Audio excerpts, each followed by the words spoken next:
Assalamualaikum warahmatullahi wabarakatuh. Saya Fitra Abdullah Fane dari Program Studi Pendidikan Matematika Lokal 6B Winsus Karyau. Baiklah, di sini saya akan mempresentasikan materi mengenai dilatasi.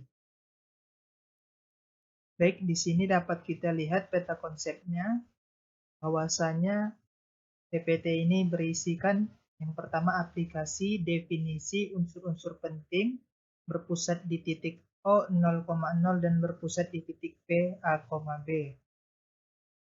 Untuk aplikasi pada dilatasi dalam kehidupan sehari-hari, dapat kita lihat pada pencetakan pas foto, karena kita dapat mencetak dalam ukuran yang beragam, mulai dari 2x3, 3x4, dan 4x6. Dan mencetak dengan ukuran mengecilkan atau membesarkan itu disebut dengan aplikasi pada dilatasi dalam kehidupan sehari-hari. Kemudian untuk definisi, dilatasi adalah suatu transformasi yang mengubah ukuran, baik dia bisa memperbesar ataupun memperkecil suatu bangunan tetapi tidak mengubah bentuk bangunan. Untuk analoginya dapat kita lihat pada gambar ini, bahwasanya untuk gambar yang di atas posisi lemari mula-mula. Ini untuk gambar keadaan awalnya. Kemudian gambar yang kedua ini bahwasanya posisi lemari setelah dipindahkan sejauh 2 meter mendekati orang. Maka posisi lemarinya menjauh, artinya berpindah tempat, serta dianya ukurannya membesar. Kemudian untuk yang gambar ketiga ini, posisi lemari setelah dipindahkan sejauh 1 meter dari posisi mula-mula menjauh orang. Artinya lemari ini berpindah tempat dan ukurannya mengecil. Adapun unsur-unsur penting pada dilatasi ini ada dua. Yang pertama yaitu pusat dilatasi, dan yang kedua yaitu faktor skala atau faktor dilatasi. Unsur penting yaitu pusat dilatasi. Titik pusat dilatasi adalah titik yang digunakan untuk acuan sebagai acuan pengukuran dalam memperbesar atau memperkecil objek. Yang mana pusat dilatasi ini terbagi menjadi dua, yaitu yang pertama dilatasi dengan pusat O 0,0 dan yang kedua dilatasi dengan pusat P, A, B.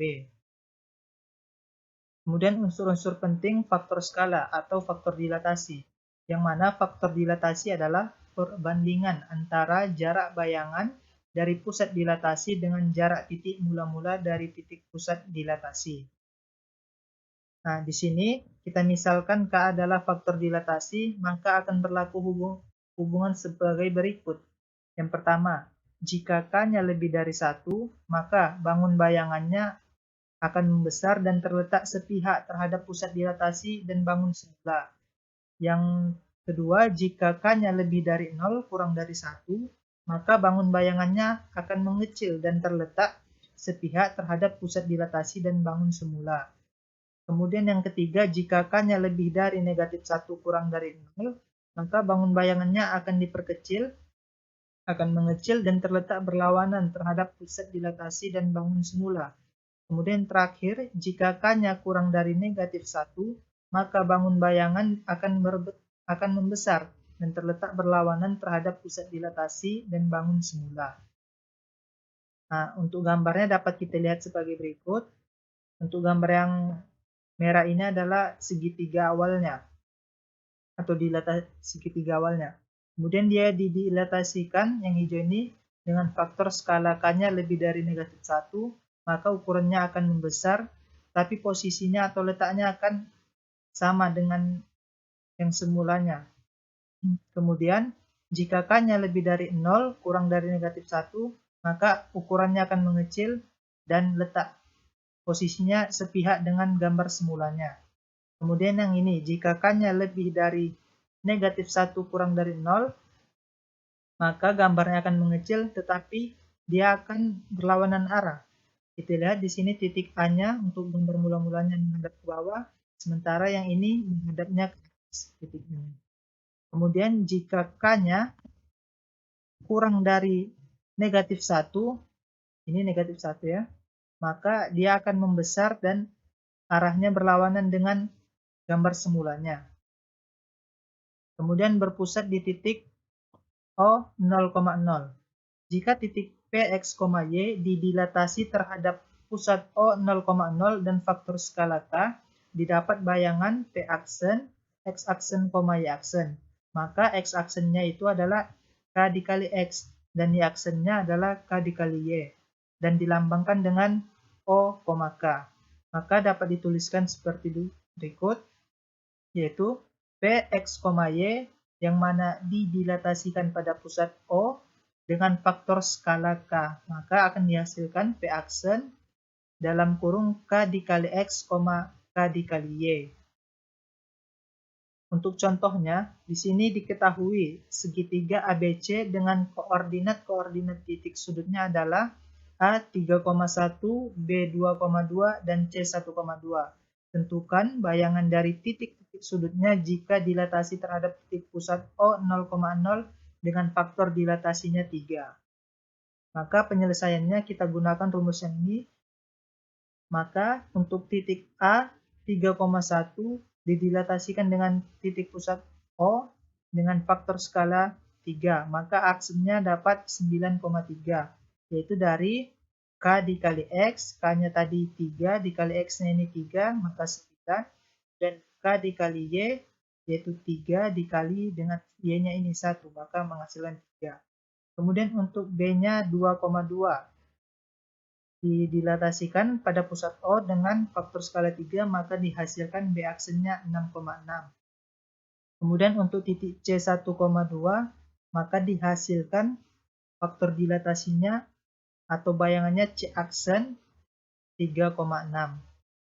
Adapun untuk gambarnya dapat kita lihat seperti berikut. Gambarnya membesar karena dia difaktorkan dengan skala lebih dari 1, maka gambarnya membesar tapi arahnya sepihak dengan gambar semut. Kemudian berpusat di titik P, A, B. Jika titik P, X, Y didilatasi terhadap pusat P, A, B dan faktor skala K, didapat bayangan P aksen, X aksen, Y aksen, maka X aksen ini K dikali dalam kurungnya X kurang A ditambah A, dan Y aksennya itu K dikali dalam kurung Y dikurang B ditambah B, dan dilambangkan dengan P, A, B, K. Maka dapat dituliskan P, X, Y didilatasikan dengan pusat P, A, B dengan faktor skala K, maka dihasilkan bayangannya yaitu P aksen dikali P aksen dalam kurung K dikali X dikurang A ditambah A, X dikali dalam kurung Y dikurang B ditambah B. Untuk contoh, diketahui segitiga ABC dengan koordinat-koordinat titik sudutnya adalah A 5,3, B 4,4, dan C 6,4. Tentukan bayangan dari titik-titik sudutnya jika dilatasi terhadap titik pusat P 2,2 dengan faktor dilatasi negatif 2. Maka penyelesaiannya kita gunakan rumus yang ini, P aksen, Y aksen dengan didilatasikan dengan pusat P, A, B dengan faktor skala K. Maka untuk titik A 5,3 didilatasikan pada pusat P 2,2 dengan faktor skalanya negatif 2. Maka didapatkan A aksen. Yang pertama K-nya di sini tadi 2, negatif 2 ini, jadi ini negatif 2. Kemudian dikali dalam kurung X dikurang A. X-nya tadi 2, X-nya 5 maksudnya dikurang 2. 5 dikurang 2 ditambah A-nya. A-nya tadi berapa? A-nya ini dia 2. Kemudian untuk K-nya di sini negatif 2 dikali Y dikurang B. Y-nya 3. 3 dikurang B-nya. B-nya ini 2. 3 dikurang 2 ditambah B. B-nya tadi 2 juga. Maka didapatkan A aksennya negatif 4,0. Untuk titik B 4,4 didilatasikan dengan faktor didilatasikan pada pusat P 2,2 dengan faktor skala negatif 2, sama kita gunakan rumus yang ini, maka dihasilkan bayangannya yaitu B aksen negatif 2, negatif 2. Kemudian untuk titik C 6,4 yang didilatasikan pada pusat 2,2 dengan faktor skala negatif 2, sama juga kita masukkan nilainya sehingga dihasilkan bayangannya C aksen yaitu negatif 6, negatif 2. Adapun untuk bayangannya di sini, yang mana sebelumnya dia gambarnya seperti ini, segitiga A, D, dan C-nya, kemudian dia dengan faktor skala kurang dari negatif 1, maka gambarnya dia membesar, tapi arahnya dia berlawanan, tidak sepihak dengan gambar yang mula-mulanya. Baik, terima kasih. Assalamualaikum warahmatullahi wabarakatuh.